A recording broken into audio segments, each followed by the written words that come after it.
Hi guys, welcome back to Lou's Beauty Closet. If you're new, hi, I'm Lou. I post weekly videos. Be sure to hit the subscribe button down below for more and hit the bell to get notified every time I post. So without further ado, let's get into it. We are talking about eye brushes. I could talk about eye brushes all day long. I've amassed quite a collection of them, and we're doing our top 3 eye brushes for beginners. The top 3 brushes you can do any eye look with. So I'm excited, let's jump into it. I'll be doing close-ups of the brushes so you can actually see what they look like. This brush had a lot of hype back in the day, and when I got the brush I understood the hype. So this is the Sigma E40 blending brush. My name has rubbed off because it's so loved. It comes in different colors. It's not high, it's definitely not high end, but it's not on the low. I say it's a more budget friendly mid-range kind of brush. Sigma are quite reasonable. They do have sales. They are stocked on all sorts of sites. Like I said, I'll link them down below. This brush I recommend because I think with any eye look you need to have a blending brush, and I use this one in my crease. I understand what the hype is about. I use this in my crease to blend some shadow. I even do outer corner work with this one. I actually sometimes use the tip just to pack on some, just to diffuse and softly pack on eyeshadow onto my lid. So this is kind of, it's not really an all-in-one because it's very specific, but it's pretty foolproof. I love that this brush, you can really get that kind of cut crease specific sort of look and pack on shadow. And I've sometimes used it on my under eye as well, or you can really just hold it lightly and just blend and blend and blend eyeshadow. I use this pretty much every day with all my eyeshadow looks, so this is a staple. Not too pricey, does look nice. I got it in the rose gold. I got this on Black Friday sale. This is the MAC 217 brush. It is a natural hair brush, it's domed. This is my all-in-one eyeshadow brush. It's a domed fluffy brush, it's natural hair. It has it's quite big actually for an eyeshadow brush. I use this for crease work. I use this to put shadows on my outer V. I use this to pack shadows on my lid. I use this for everything on my eyes, more so than the E40. So sometimes I actually, when I'm traveling, if I either take these two or I'll take this one, because I know that this one I can do everything with this. I know that in some countries MAC is rolling out their new brushes where they're actually using synthetic fibers, so maybe I'll grab that one and give you guys a comparison and see. But I know in Australia this one's still available at the moment. So it's the 217. Just a consideration, they do pick up a lot more product than synthetic brushes, so just be quite light-handed, tap off excess. I use it both ways. I'll use it because it's domed like this. I'll turn it on its side and use it in my crease like that, in my outer V like that, or rather than having it horizontally, I have it vertically, and I'll actually blend sometimes like that. And again, you can, because it's domed and fluffy, but it's also flat on some sides, you can put eyeshadow on your lid, you can put it on the bottom, you can put it up above the crease, transition.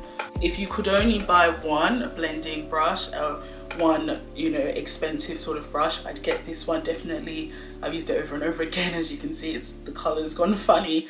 This is my #1 go-to brush. Application check, blending check, and diffusion check. So awesome, and you can pack it on as well. My dupe for that, because I understand that no matter what I say, you might not be able to grab a MAC brush just yet, and this wasn't my first brush like this. The dupe I've got is actually the one I bought first, and this is the Zoeva 227. It is a similar name, or number rather, and they call it the Luxe Soft Definer. I've actually got 2 now in my collection. This one I bought first before I got the MAC 217. Really close dupe. It's very soft as well, like the MAC one. I say it's actually a little bit softer than the MAC one, but it's a bit thinner.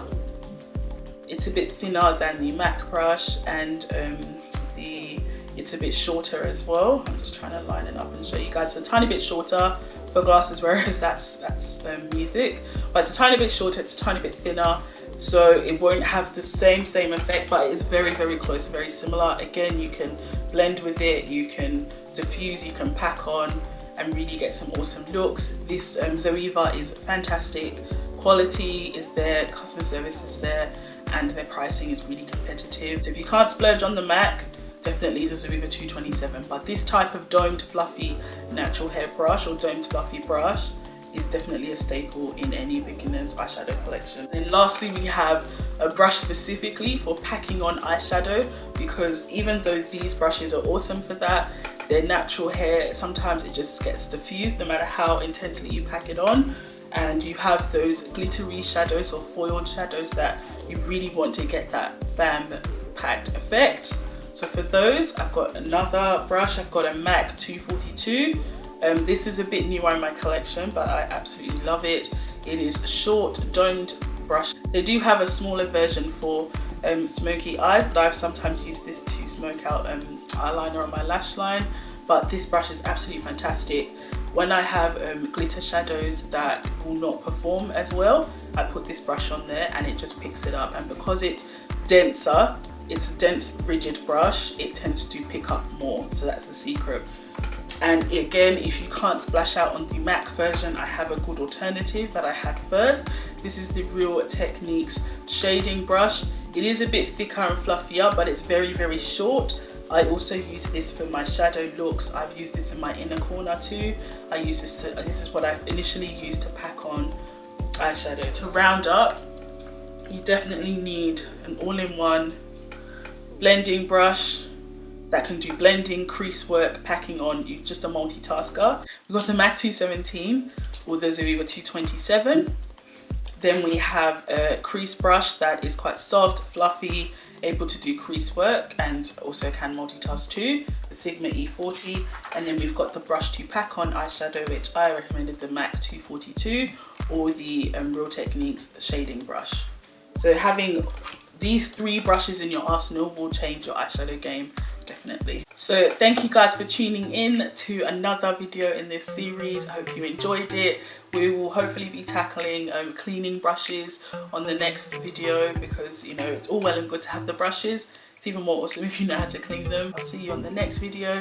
Be sure to subscribe and hit the bell next to it to be notified every time I post. Until the next video, bye guys.